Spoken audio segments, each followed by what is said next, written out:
Muy buenas gente, bienvenidos a Barrio Oscuro TV. Recién he visto la noticia del derrumbe que ha habido en Alausí, en Ecuador.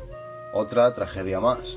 Y aparte de lo que ustedes me han comentado sobre la situación del país, la investigaré y pronto haremos vídeos en el canal. Por supuesto, lo que vamos a hablar es información recopilada de medios de internet. Gente, como ustedes saben, yo soy de España. Ustedes saben más sobre esto y desean comentarme más sobre la situación político-económica de Ecuador, no duden en ponérmelo en los comentarios. Y si quieren comentarme algo que no se pueda decir por aquí por la plataforma, les invito a seguirme en Insta, que pueden mandarme mensajes de una forma discreta sin necesidad de seguirme y ponerme al tanto de las noticias de su país. Entonces, ¿qué ha pasado en Alausí, en la provincia de Chimborazo, Ecuador?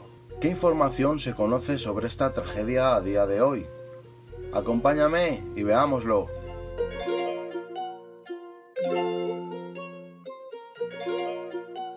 El deslave mortal en Alausí es un corrimiento o un derrumbe de tierra acontecido en la noche del 26 de marzo de 2023 en la ciudad de Alausí, en la provincia de Chimborazo, Ecuador. Ha ocasionado la muerte de 7 personas, más de un centenar de personas desaparecidas y muchas viviendas destruidas.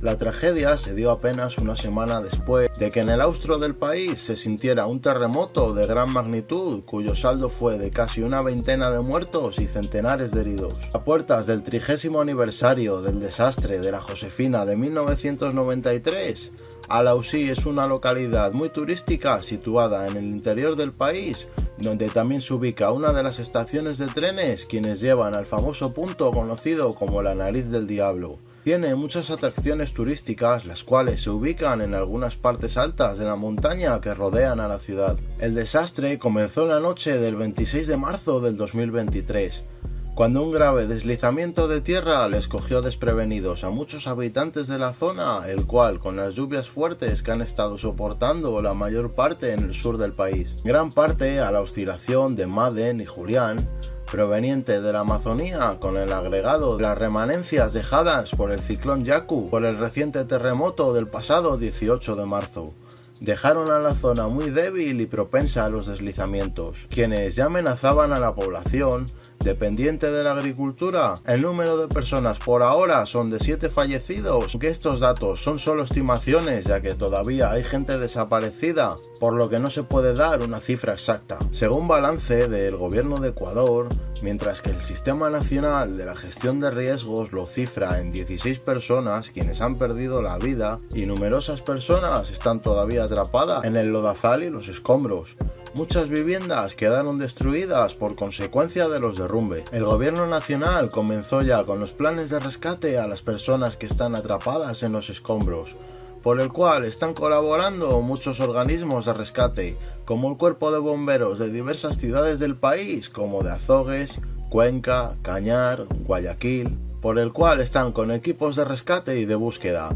Desde diversas partes del país se habilitaron múltiples centros de ayuda humanitaria en las oficinas de la Cruz Roja Ecuatoriana, en iglesias, instituciones educativas, casas barriales y comunales, coliseos y GATS parroquiales. Durante la última semana de marzo se supo que a través de los medios regionales y nacionales que decenas de caminos cargados de vituallas, insumos médicos y de aseo, colchones, cobijas, ropa y hasta alimento para mascotas se dirigían a las zonas afectadas por el talud suscitado en este último fin de semana y hacia los albergues habilitados por el ejército y las autoridades civiles y eclesiásticas del lugar.